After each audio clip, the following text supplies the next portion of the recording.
Olá, meus queridos alunos, estamos de volta agora para uma aula sobre os moluscos. Estamos aí na nossa sequência de aulas de zoologia. Você sabe que nessas aulas de zoologia eu tenho deixado algumas apostilas no meu site. Esse site que vai aparecer aqui embaixo, profdorival.com.br. Você vai lá, entra na seção Biologia dentro do site e vai estar lá Zoologia. Em Zoologia você tem as apostilas, por exemplo. Você vai encontrar essa apostila aqui, ó, dos moluscos. São só 2 folhinhas que você vai preencher no decorrer dessa aula. Então você vai assistindo essa aula e vai preenchendo a apostila. Ah, por que você não deixa a apostila já preenchida? Porque a aula fica muito passiva. Você fica só ouvindo, vai dar sono. Eu prefiro que o aluno faça alguma coisa, interaja com alguma coisa. Então você vai prestando atenção aqui no vídeo e vai preenchendo a apostila. Ao final, então, você vai ter essa apostilazinha aqui devidamente preenchida para você estudar. Uma outra coisa é a seguinte, eu como professor não sou muito preocupado com aquele vasto vocabulário da biologia. Se você pegar livros como Amabis, o capítulo de molusco, nossa, vai ter informação demais, muita informação. A ideia aqui é fazer você entender direitinho como é que os bichinhos funcionam, como é o corpo deles, a classificação. Até porque, para o seu aprendizado, acho que é mais importante esse entendimento de como o bichinho funciona do que ficar preocupado com nomes, detalhes, em cima de detalhes, porque a biologia é enorme, né? Se for por esse caminho. Então, é uma aula para você realmente entender o filo molusca de uma forma leve, de uma forma agradável. Vamos lá? Então, vamos começar pensando em como é a estrutura do corpo dos moluscos. Vamos lembrar que eles são triblásticos, celomados e protostômios. Ah, mas o que é tudo isso? Se você não lembra o que é isso, assista a minha aula de embriologia, que é a primeira aula da série de zoologia que eu fiz. Se você for lá na aula de embriologia, você vai ter o que é um triblástico, o que é um celomado e o que é um protostômio.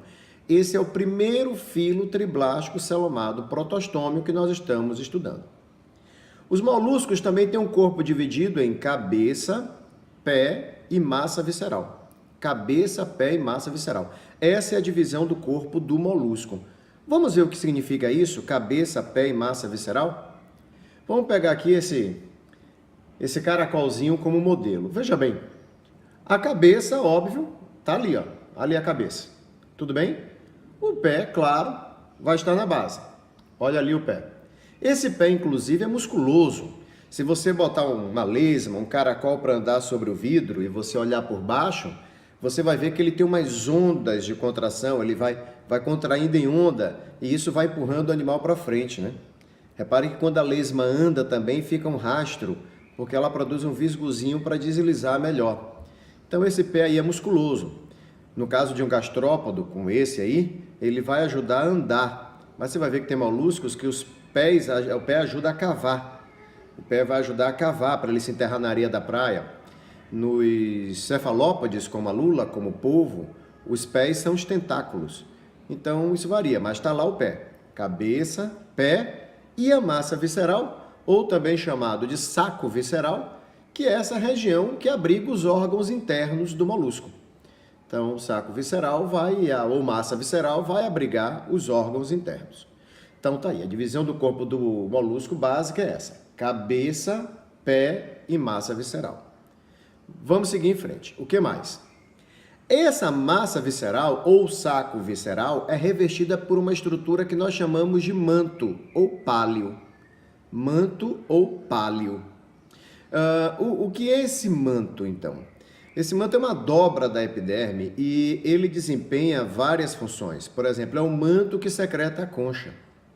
Nem todo molusco tem concha, uma lesma não tem, mas muitos moluscos têm concha, que deixa o corpo mais protegido.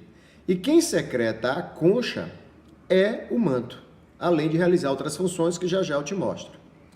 O manto também pode se prolongar além do saco visceral e criar uma cavidade, a chamada cavidade do manto. Na cavidade do manto pode ter guelras, se o molusco for aquático, ou funcionar como um pulmão, se ele for terrestre. Então, a cavidade do manto pode ser muito vascularizada e servir como trocas gasosas. Onde é que está a cavidade do manto? Vamos voltar àquele desenho? Aqui o desenho. Bem, a cavidade do manto está aqui, ó. Olha lá.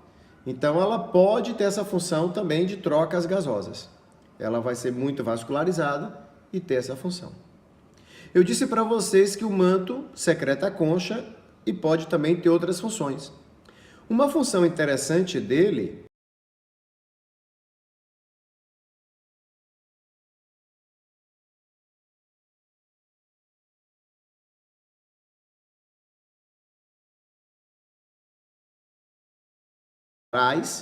e eles vão produzindo pérola. A pérola é formada quando um pequeno grão de areia cai ali entre a concha e a cavidade do manto. No que uma impureza fica entre o manto e a cavidade, ou entre o manto e a concha, desculpa, não é a cavidade do manto. Quando cai algum grão de areia entre o manto e a concha. Quando essa impureza cai ali entre o manto e a concha, o molusco começa a produzir uma secreção para isolar aquela impureza. E essa secreção vai se formando a pérola. Ali, ó. Ali você tem, por exemplo, pérola em formação. Ela está pequenininha, continua secretando em torno, e a pérola vai crescendo. Depois é só coletar a pérola. Claro que não é tão simples assim, criar esses moluscos requer prática e habilidade. Senão teria uma produção de pérola aí abundante, não é assim que funciona.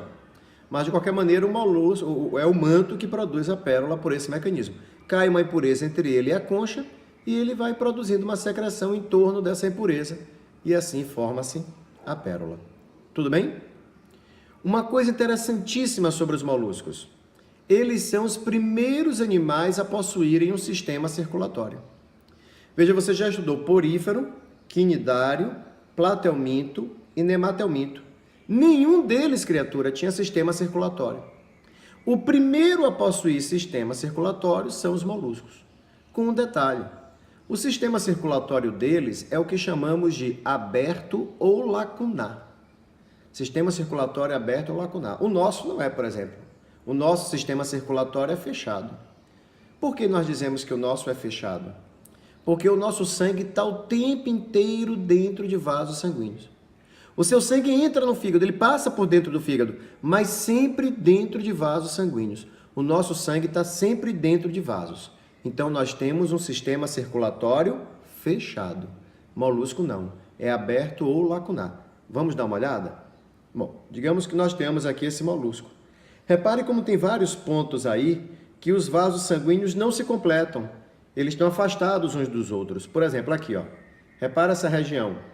O sangue sai daqueles vasos em vermelho, banha os órgãos que estão ali e depois são recolhidos por outro conjunto de vasos. Então, repare que há momentos da circulação do molusco em que o sangue não está dentro de vasos. Ele cai em uma cavidade, banha os órgãos que estão ali e depois volta a ser recolhido por um vaso.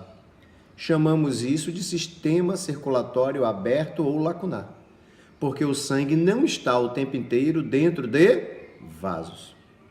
Tá claro? Então é a primeira vez que aparece o sistema circulatório e ele é aberto em quase todos os moluscos. Haverá uma exceção que eu já te falo. O que mais sobre a estrutura dos moluscos? Os moluscos possuem uma estrutura chamada rádula. A rádula é uma língua áspera que ele utiliza para raspar os alimentos. Vamos dar uma olhada aqui, ó. Olha lá. Aqui está essa língua áspera, tá vendo? Olha lá. E aí ele fica esfregando isso para um molusco em cima de uma folha. Ele fica esfregando essa língua na folha, esfregando, já que ele não tem dente. E assim ele vai comendo. Olha uma foto da rádula aqui, ó. Tá vendo como essa língua é? Toda pontilhadinha, toda áspera. Se você pegar um caracol grande e botar na sua mão, você vai sentir essa língua passando, raspando. Não dói não, pode dar um pouquinho de agonia, mas você vai sentir aquilo ali passando. Se preocupe não, ele só está tentando te comer, entendeu? Ele vai passando aquilo ali, raspando em você. É interessante, tá? Bem, falamos da estrutura do molusco. Então você viu que o corpo dele é dividido em cabeça, pé e massa visceral, que ele tem um manto que secreta a concha, o manto também produz a pérola. Você viu que é a primeira vez que aparece um sistema circulatório e que em quase todos os moluscos ele é aberto. Você entendeu o que é a rádula. Fechando essa parte, chama a atenção que durante o desenvolvimento embrionário do molusco, ocorre uma coisa muito interessante chamada de torção. O que é a torção? Durante o desenvolvimento embrionário deles, os órgãos internos se torcem. Assim, ó. Seria de esperar que o tubo digestivo de um molusco, como geralmente é nos animais, a boca começasse na frente e o ânus terminasse atrás. Isso é que seria de se esperar. Mas durante o desenvolvimento embrionário dele, há uma torção nesse tubo digestivo e o ânus acaba terminando também na frente. Em outras palavras, ele acaba fazendo cocô em cima da cabeça dele, o que, aliás, eu acho uma péssima ideia. Então, no desenvolvimento embrionário dos moluscos, há essa torção, há um giro dos órgãos internos e o final do tubo digestivo também é na frente. Ele vai eliminar as fezes na cavidade do manto, ali pela cabeça. Então, por exemplo, quando eu mostro esse desenho para você, lhe sendo honesto, isso é um molusco que não existe. Porque esse molusco está esticadinho, a boca está do lado esquerdo e o ânus do lado direito. A gente mostra esse molusco assim porque fica mais didático. Mas, na verdade, houve uma torção. E o final do intestino, ali em verde, e a cavidade do manto estariam na frente, sobre a cabeça. Quando você vê esse desenho dele assim esticadinho, é para finalidades didáticas. E não porque ele é assim. Por que ele não é assim? Porque durante a embriologia existe essa torção. Tudo bem? Estamos entrando agora na última parte dos moluscos, que é a classificação deles. E o primeiro grupo vai ser a classe gastrópoda. Sem dúvida nenhuma, a classe com maior biodiversidade dos moluscos. Essa é a classe com o maior número de espécies. É aí que está o caracol, é aí que está a lesma. Então, é uma classe com bastante biodiversidade. Uma outra classe bem comum que você encontra fácil nas praias é a classe biválvea. O nome já diz biválvea. Por que isso? Porque é uma classe em que os moluscos apresentam duas conchas. As ostras são bivalves. Os bivalves eram chamados de pelecípodos também. Só que esse termo pelecípodo está entrando em desuso. É melhor falar bivalve, moluscos com as duas conchas. Um detalhe interessante deles é que eles se alimentam por filtração da água. É uma alimentação por filtração da água. Você já estudou aqui comigo um animal que se alimenta por filtração da água, que foram os poríferos. Poríferos se alimentam por filtração da água. O que significa dizer se alimentar por filtração da água? O animal faz a água circular dentro dele e, à medida que a água circula, ele retira dela os alimentos. Não só os alimentos, como o oxigênio, devolve gás carbônico, tudo isso. Então, à medida que a água circula no corpo dele, ele vai obtendo os alimentos. No caso de bivalve, seria o seguinte: muitos vivem assim, enterradinhos na areia, aí eles têm um sifão inalante e um sifão exalante. A água vai entrar pelo sifão inalante, claro que não é uma água pura, aí ela entra levando oxigênio, nutrientes. Quando essa água circula no corpo dele, ele vai filtrando, retirando o que precisa, jogando fora o que não precisa, como gás carbônico, e a água sai pelo sifão exalante. Então a água fica circulando no corpo do bivalve e à medida que ela circula, ele vai filtrando para obter os nutrientes dele. Então aí, mais um animal que se alimenta por filtração da água. Uma outra classe chamada escafópoda. Os escafópodos só vivem no mar, vivem enterradinhos na areia. É muito comum aqui nas praias de Ilhéus, na Bahia, onde eu moro. Eles são pequenininhos, aqui em Ilhéus eles são pretinhos, né? Todo pretinho, rajado de branco, bem pequenininhos. Minha filha adora ir na praia ficar catando eles, bem bonitinhos. Por fim, há uma classe também chamada de cefalópoda. Céfalo de cabeça, podos de pés, pés na cabeça. Porque os pés do cefalópode são os tentáculos. Então, classe cefalópoda, pés na cabeça. Aqui tem uma exceção. Porque os cefalópodos são moluscos de sistema circulatório fechado. Eu disse que eles têm sistema circulatório aberto. A exceção são os cefalópodes. Esses aqui têm o sistema circulatório fechado.